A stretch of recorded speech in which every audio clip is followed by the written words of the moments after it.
မင်္ဂလာပါဗျကျွန်တော်ကတော့လေပိုင်းတိုင်းစစ်ဌာနချုပ်နေပြည်တော်တိုင်းစစ်ဌာနနေပြည်တော် PDF တရင်အမှတ်804စင်ရိုင်းစစ်ကြောင်းကရဲဘော်တောင်လို့ဖြစ်ပါတယ်ဗျကျွန်တော်ရဲ့ကိုယ်ပိုင်အမှတ်ကတော့ P308040222ဖြစ်ပါတယ်ဗျကျွန်တော်ဆိုလို့ရှိရင်လက်ရှိမှာတနန်းနည်းပြတာဝန်ထားပါတယ်ဗျ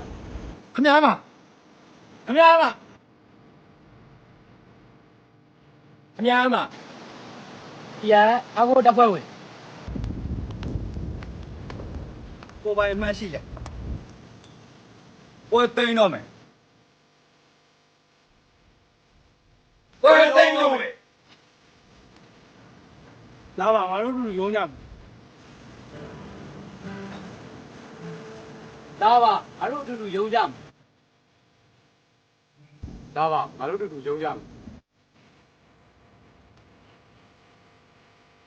လာပါငါတို့အတူတူရုံးမယ်